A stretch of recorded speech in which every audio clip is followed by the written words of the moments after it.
Gila, 12,8 miliar loh ya. Ini kalau kerja bayaran UMR Nganjuk itu butuh waktu 444,44444 tahun itu kayak Siapakah Deddy Mulyadi? Seberapa kaya Deddy Mulyadi? Bagaimana sih latar belakang kehidupannya? Saya Clara Moore. Mari kita simak selengkapnya dalam program Siapa ya dia ya?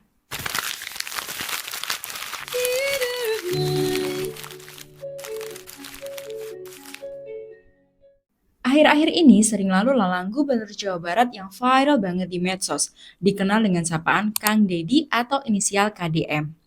Adalah seorang aktivis dan politikus berkebangsaan Indonesia yang saat ini menjabat sebagai Gubernur Jawa Barat untuk periode 2025-2030. Kehidupan awal. Deddy Mulyadi lahir di Kampung Sukadaya, Desa Sukasari, Kecamatan Dawan, Kabupaten Subang, Provinsi Jawa Barat. Merupakan putra bungsu dari 9 bersaudara, ayahnya bernama Sahlin Ahmad Suryana, merupakan pensiunan TNI dengan pangkat terakhir adalah prajurit kader.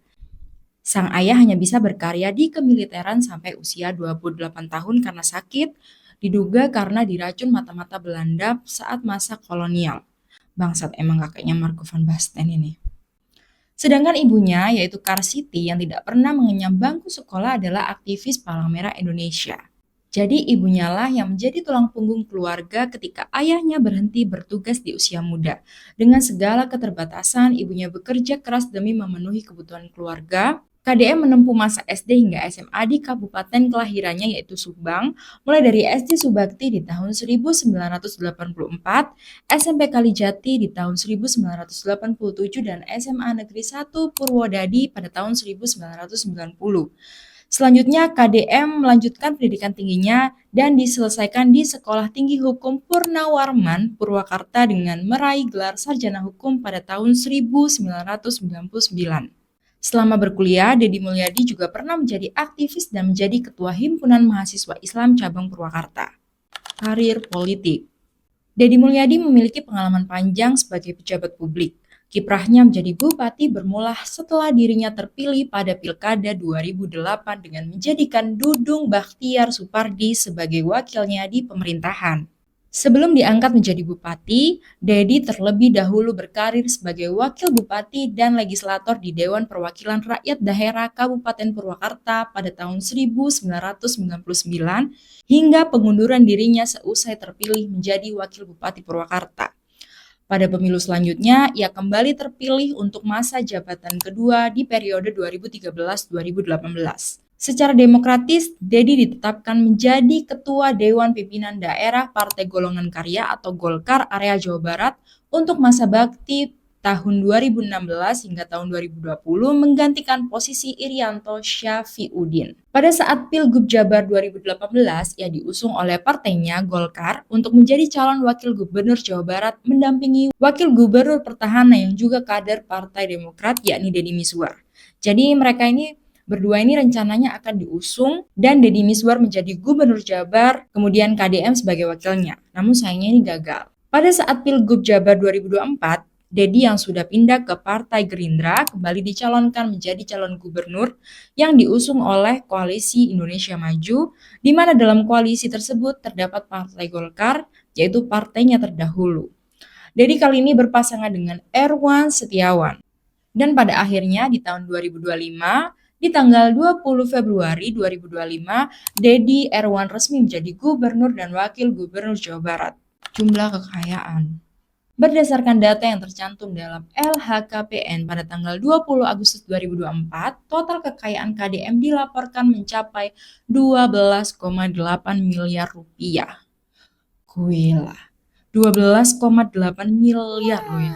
Ini kalau kerja bayaran UMR Nganjuk itu butuh waktu 444,44444 tahun itu kayak Dilansir dari antaranews.com, kekayaan KDM terdiri dari 116 unit properti tanah dan bangunan yang tersebar di kota Purwakarta dan Subang. Jika ditotal, nilai seluruh aset properti tersebut mencapai 7,36 miliar rupiah. Menariknya, semua properti ini diperoleh dari hasil sendiri, bukan hibah ataupun harta warisan. Ya, jadi ini tuh hasil kerja keras KDM sendiri gitu ya, bukan warisan turun-temurun. Hebat, benar-benar hebat nih KDM nih. Tidak heran properti menjadi salah satu komponen terbesar dalam total kekayaannya. Selebihnya kekayaan KDM tersebar menjadi transportasi, surat berharga, dan kas. Gila ya, 116 unit properti loh. Kira-kira kalau semua dikontrakin, duit per tahunnya berapa ya? Kebijakan kontroversial. Selama masa jabatannya, KDM beberapa kali mengeluarkan kebijakan yang cukup kontroversial, di antaranya pertama, penanggulangan banjir dan penataan Kali Bekasi. Di awal masa jabatannya sebagai Gubernur Jabar, Deddy Mulyadi segera merespon banjir besar di wilayah Jabodetabek yang terjadi antara 2 sampai 6 Maret 2025 yang diduga diakibatkan hujan ekstrim dan ahli fungsi lahan di hulu yakni di Bogor dan Puncak, sehingga Sungai Ciliwung ini meluap. Pada 6 Maret 2025, Deddy melakukan sidak nih di kawasan Puncak bersama Menteri Lingkungan Hidup dan Menko Pangan. Ia menemukan keberadaan objek wisata yang bernama Hibis Fantasi yang beroperasi melebihi izin, yakni 15.000 meter persegi dari izinnya yang hanya 4.800 meter persegi. Berada di atas daerah aliran sungai atau das, serta menutup resapan air alami. Setelah sidak, Deddy langsung memerintahkan eksekusi pembongkaran Hibis Fantasi pada 6 Maret 2025. Proses ini melibatkan Satpol PP Provinsi beserta alat berat. Meski sempat menimbulkan protes warga, Deddy menegaskan bahwa pembongkaran semacam ini adalah bagian dari penanganan banjir dari hulu ke hilir demi memulihkan fungsi hutan, resapan air, dan mengembalikan kondisi ekologis di das Puncak. Pemprov Jabar juga mengalokasikan anggaran sebesar 3,6 triliun rupiah untuk normalisasi Kali Bekasi yang meliputi pengerukan sungai, pelebaran aliran, serta pembangunan tanggul sebagai respon atas banjir yang kerap melanda Bekasi. Pada Mei 14 Maret 2025, Gubernur Deddy Mulyadi bersama Bupati Bekasi memimpin langsung penertiban di bantaran Kali Sepak, Tambun Utara yang berujung pada pembongkaran sekitar 60 hingga 100 bangunan liar, termasuk pemukiman bersertifikat ilegal dan warung non-formal yang menghalangi aliran air. Jadi ini dibongkar gitu ya. Sempat viral juga nih di medsos dan rame banget. Penertiban ini sekaligus disertai pemberian bantuan tunai sebesar 10 juta rupiah kepada warga terdampak sebagai bentuk mitigasi sosial, serta dialog publik ketika sempat terjadi ketegangan antara pejabat desa yang keberatan terhadap pembongkaran. Kebijakan kontroversial yang kedua yakni vasektomi untuk penerima bantuan sosial. Deddy Mulyadi tengah berencana untuk membuat kebijakan yang mewajibkan penerima bantuan sosial atau bansos mengikuti program keluarga berencana atau KB. Gubernur yang diakrab dengan sapaan Kang Deddy itu berencana mewajibkan peserta bansos di provinsinya menjadi bagian dari program KB terutama KB pria yakni vasektomi. Langkah itu dilakukan untuk menekan kehamilan dalam sebuah keluarga agar tidak memiliki banyak anak. Setuju sih aku. Jadi yang KB itu nggak cuma wanita ya, jadi bapak-bapaknya juga harus merasakan. Sebab selama ini bantuan pemerintah terus menumpuk pada satu keluarga yang jumlah anggotanya tidak terkendali. Ada yang mengkritik kebijakan itu salah satunya karena bisa menimbulkan ketidakseimbangan demografi. Populasi yang menyusut atau menua secara cepat dianggap dapat menyebabkan beban ekonomi berpindah ke generasi muda yang semakin sedikit. Kebijakan yang ketiga yang juga kontroversial ini ya, pengiriman anak ke barak militer. Ini viral banget ya di medsos. Di awal kegubernurannya, Deddy menggagas program pengiriman siswa bermasalah ke barak militer.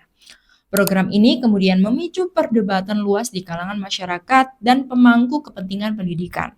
Kebijakan ini awalnya ditujukan untuk siswa yang terlibat dalam kenakalan remaja seperti tawuran dan juga geng motor dengan tujuan membentuk kedisiplinan dan karakter melalui pembinaan di lingkungan barak militer selama 6 bulan. Deddy Mulyadi menegaskan bahwa program ini bukan pelatihan militer, melainkan pembinaan karakter, mental, dan kebugaran pelajar, serta tetap mempertahankan kegiatan belajar mengajar seperti biasa dengan guru dari sekolah asal. Kalau saya secara pribadi nih ya, saya sih setuju aja ya. Biar kejahatan yang diakibatkan oleh kelakuan setan dari bocah-bocah yang energinya masih meluap-meluap ini tuh bisa diredam dan disalurkan dengan baik gitu loh. Karena males banget gak sih kebajok bocah yang lagi bad mood gara-gara doi kalah main FF. Gak lucu kan? Kebijakan keempat yang juga kontroversial, yakni jam malam dan masuk sekolah pukul 06.30 atau setengah 7 pagi nih. Gubernur Deddy Mulyadi kembali memperkenalkan dua kebijakan yang memicu perdebatan luas. Pemberlakuan jam malam bagi pelajar dan penetapan jam masuk sekolah pada pukul 6.30 waktu Indonesia Barat. Kedua kebijakan ini yang mulai diberlakukan pada Juni 2025 bertujuan untuk meningkatkan disiplin dan efisiensi dalam kehidupan pelajar. Namun, implementasinya menimbulkan berbagai tanggapan dari masyarakat, pendidik, dan juga lembaga terkait. Kehidupan pribadi. Deddy Mulyadi menikah dengan Sri Mulyawati. Pernikahan mereka dikaruniai seorang anak bernama Maulana Akbar Ahmad Habibie. Namun sayangnya istri pertama beliau ini meninggal dunia sejak Maulana berumur 3 bulan. Kemudian Kang Deddy ini menikah lagi dengan Ane Ratna Mustika, mantan Mojang Purwakarta yang juga keponakan dari Bunyamin Dudi, Bupati Purwakarta periode 1993 hingga 2003. Pada pernikahannya yang kedua ini, Deddy dan Ana dikaruniai dua orang anak, yaitu Yudhistira Manunggaling Rahmaning Hurib dan Hyang Sukma Ayu. Namun sayang, Deddy dan Ana ini bercerai pada 22 Februari 2023. Waduh, ini jadi berita gembira gak sih ini? Buat para pemburu duda kaya punya jabatan pula. Penutupan. Ya wes gitu aja lah info tentang Kang Deddy Mulyadi yang bisa hamba berikan. Mungkin ada dari kalian yang ternyata masih saudara sama beliau, atau teman les, atau minimal tetangga beda RT-nya. Ada yang pernah jadi supplier galon isi ulang supirnya Kang Deddy Mulyadi? Bisa menambahkan tentang KDM di kolom komentar. See you!